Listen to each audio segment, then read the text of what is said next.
사랑하는 신혼가족 여러분, 평안하셨습니까? 오늘은 영적 전쟁의 강력한 무기인 기도에 대해서 생각을 해보려고 합니다. 네, 사탄은 우리를 넘어뜨리기 위하여서 끊임없이 우리를 유혹하고 있습니다. 이 유혹을 우리가 잘 분별하고 결단하는 가운데 하나님의 말씀을 선택하기 위해서 기도할 필요가 있는 것이죠. 기도는 영적 전쟁의 강력한 무기인 것을 우리가 기억을 해야 하는 것입니다. 사탄은 여러 모양으로 우리를 유혹하고 있죠. 심지어는 예수님께도 와서 유혹을 했었기 때문에 이 사탄은 모든 사람을 유혹한다고 우리가 기억을 해야 합니다. 무엇으로 유혹합니까? 돈으로 우리를 유혹한다든지, 명예로 우리를 유혹한다든지, 아니면 쾌락을 쫓아서 죄를 짓도록 우리를 유혹하고 있는 것이죠. 사탄은 잠도 자지 않고 우리를 멸망시킬 온갖 방법을 찾고 있다는 사실을 우리가 기억을 해야 합니다. 시험을 받아보셨던 예수님께서 우리에게 이렇게 기도하라고 가르치셨죠. 우리를 시험에 들게 하지 마옵시고 다만 악에서 구하옵소서. 유혹에 넘어가지 않기 위하여서는 우리 영혼이 깨어 있어야 하는 것이죠. 우리 영혼이 깨어 있기 위해서 가장 필요한 것이 무엇입니까? 그게 바로 기도라고 하는 것입니다.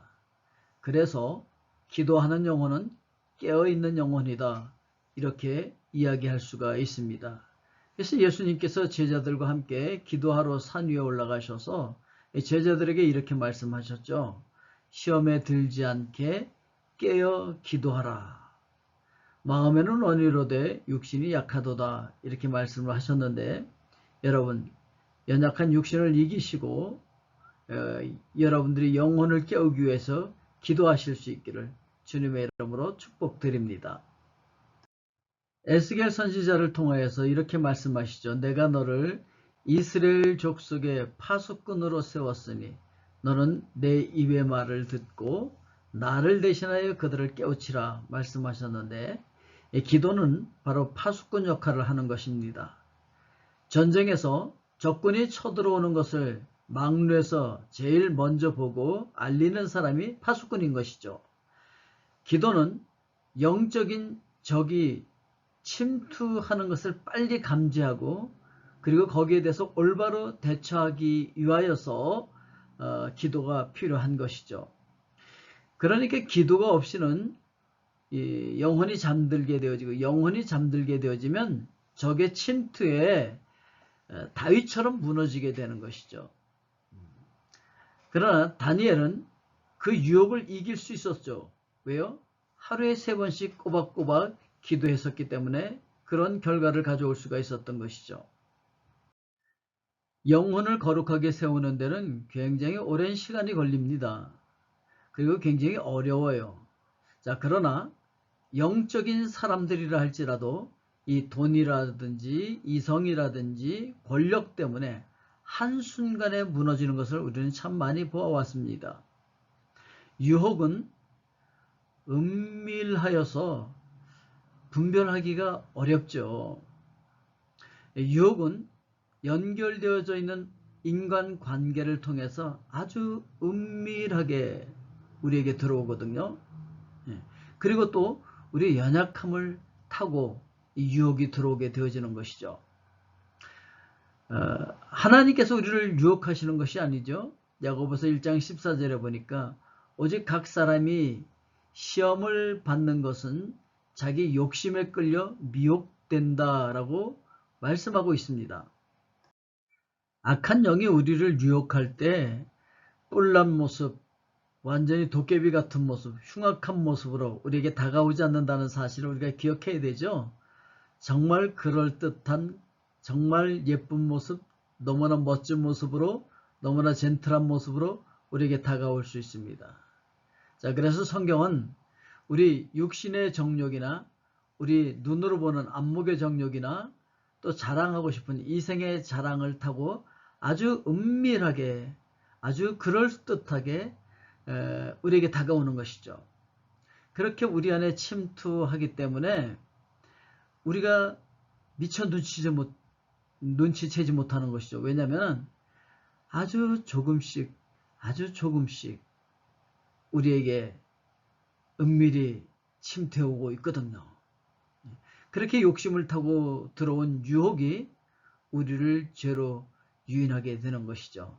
그래서 욕심이 잉태한 즉 죄를 낳고 죄가 장성한 즉 사망을 낳느니라, 이렇게 말씀하고 있는 것이죠. 그리고 이 유혹을 분별하기 위해서는 분별하는 방법이 몇 가지 있죠. 그 중에 하나가 무엇이냐면은 마음의 생각을 잘 살펴보는 거예요. 마음을 보면은요, 마음에 두 가지 생각이 있는 것을 우리가 알 수 있어요. 하나는 성령님의 생각이고 하나는 육신의 생각이에요. 이 둘이 양쪽에 서서 서로 다투는 것이죠. 그래서 한쪽은 성령의 생각, 한쪽은 육신의 생각이 서로 다투고 갈등을 일으키게 되어진다라고 하는 것입니다. 그래서 로마서 5장 8장 5절에 육신을 따르는 자는 육신의 일을, 영을 따르는 자는 영의 일을 생각한다, 이렇게 말씀하고 있는 것이죠.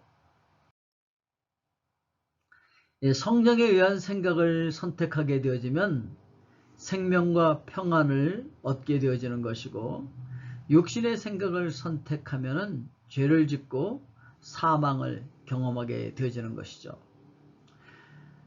그러나 기도하면 우리 안에 있는 그 욕심을 우리가 잘 분별할 수가 있게 되어지는 것입니다. 그래서 육신의 생각은 사망이요 영의 생각은 생명과 평안이다, 이렇게 성경 우리에게 가르쳐주고 있습니다. 영적 전쟁에서 승리하는 비결은 성령 안에서 항상 힘써 기도하는 것입니다. 인간의 죄가 아주 집요합니다. 그렇지만 하나님의 은혜만큼 집요하지는 않은 것이죠. 기도는 승리하신 그리스도를 바라보는 것입니다. 십자가에서 승리하신 예수 그리스도를 바라보게 되어질 때 은혜가 우리에게 임하게 되어지는 것입니다. 바로 이 하나님의 은혜를 구하는 것이 기도인 것이죠. 기도가 은혜를 구하게 되어지는 것이죠. 성경은 우리에게 이렇게 가르쳐주고 있습니다. 우리가 승리하는 방법, 모든 기도와 간구를 하되 항상 성령 안에서 기도하고 이를 위하여 깨어 구하기를 항상 힘쓰며 여러 성도를 위하여 구하라, 이렇게 말씀하고 있거든요. 바로 이 기도를 통해서 하나님의 은혜를 받고 그 하나님의 은혜가 집요하게 우리를 유혹하는 그 유혹을 물리칠 수가 있게 되어진다라고 하는 것입니다. 영적 전쟁에서 승리하는 비결은 성령 안에서 항상 힘써 기도하는 것입니다. 인간의 죄가 아주 집요합니다. 그렇지만 하나님의 은혜만큼 집요하지는 않은 것이죠. 기도는 승리하신 그리스도를 바라보는 것입니다. 십자가에서 승리하신 예수 그리스도를 바라보게 되어질 때 은혜가 우리에게 임하게 되어지는 것입니다. 바로 이 하나님의 은혜를 구하는 것이 기도인 것이죠. 기도가 은혜를 구하게 되어지는 것이죠. 성경은 우리에게 이렇게 가르쳐주고 있습니다. 우리가 승리하는 방법, 모든 기도와 간구를 하되 항상 성령 안에서 기도하고 이를 위하여 깨어 구하기를 항상 힘쓰며 여러 성도를 위하여 구하라, 이렇게 말씀하고 있거든요. 바로 이 기도를 통해서 하나님의 은혜를 받고 그 하나님의 은혜가 집요하게 우리를 유혹하는 그 유혹을 물리칠 수가 있게 되어진다라고 하는 것입니다. 우리 함께 기도하겠습니다. 사랑의 아버지 하나님, 하나님께서 사랑하시는 우리 신원 가족 모두가 다 2022년도를 맞이해서 모든 유혹을 물리치고 말씀 안에서 기도 안에서 승리하게 하여 주시옵고, 우리 신혼기업을 통해서 하나님의 영광이 드러나며 신혼기업에 속한 모든 심령과 가정들 속에 날마다 하나님 주시는 힘과 능력과 지혜로서 승리하게 하여 주시옵소서. 예수 그리스도의 이름으로 기도하옵나이다. 아멘.